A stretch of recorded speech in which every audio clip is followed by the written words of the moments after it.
সংগ্রাম চলিছে এই আন্দোলন চলিছে এই আন্দোলন চলিছে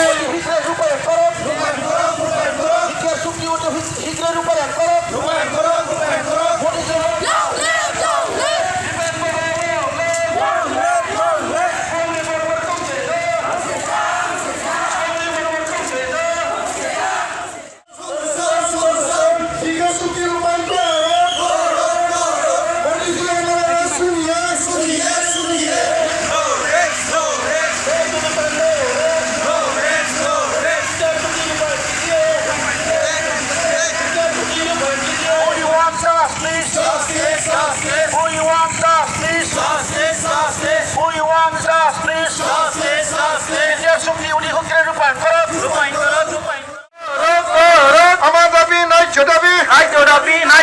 আমার দাবি মানিবই লাগিব আমার দাবি মানিবই লাগিব long live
ছাত্ৰ সন্থাৰ উদ্যোগত সমগ্ৰ অসমৰ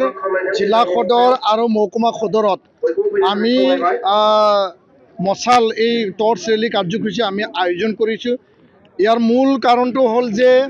বৰ্তমান সংসদত শীতকালীন অধিৱেশন চলি আছে ভাৰতত পাৰ্লিমেণ্ট, আৰু এই উইণ্টাৰ ছেশ্যন পাৰ্লিমেণ্টত আমাৰ দাবী আছিল যে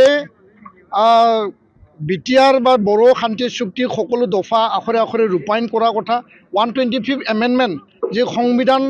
সংশোধনী বিধেয়ক, আৰু যাৰ দ্বাৰা BTC বা বৰ্তমান বিটিআৰখন অধিক ক্ষমতা সম্পন্ন, মোৰ অট'নমিৰ, মোৰ ফাইনেন্সিয়েল পাৱাৰৰ কথা বা অধিক ক্ষমতা সম্পন্ন কৰা, সীমা সম্প্ৰসাৰণ কৰা,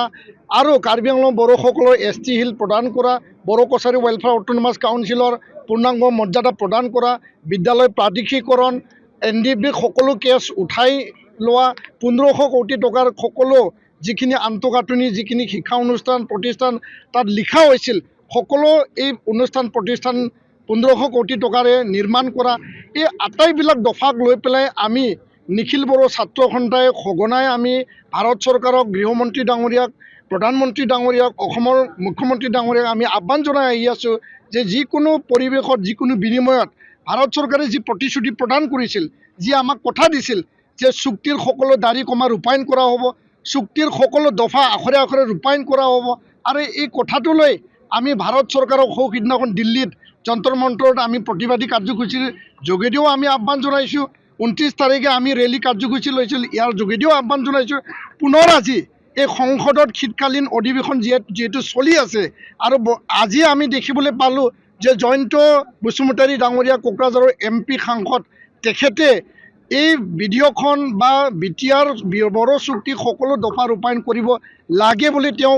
আজি সংসদত উত্থাপন কৰিছে। আমি ভাৰত চৰকাৰৰ প্ৰতি আশাবাদী, দৃঢ় বিশ্বাসী। এতিয়াও আমি ৰখিছোঁ যে গৃহমন্ত্ৰীয়ে যি কথা কৈছিল সকলো দফা আখৰে আখৰে ৰূপায়ণ হওক, আৰু এই শীতকালীন অধিৱেশনত 125th যি এমেণ্ডমেণ্ট সেইটো বিধেয়কখন পাছ কৰি পেলাই BTCখন অধিক ক্ষমতা সম্পন্ন কৰাৰ কাৰণে ভাৰত চৰকাৰে দায়বদ্ধতাৰে কাম কৰক। সেইটোৱে আমাৰ আজিৰ এই মাৰ্চ মানে টৰ্চ ৰেলীৰ মূল উদ্দেশ্য, আৰু এই মানে কাৰ্যসূচীৰ যোগেদি ভাৰত চৰকাৰক আমি আহ্বান জনাইছোঁ, দাবী ৰাখিছোঁ।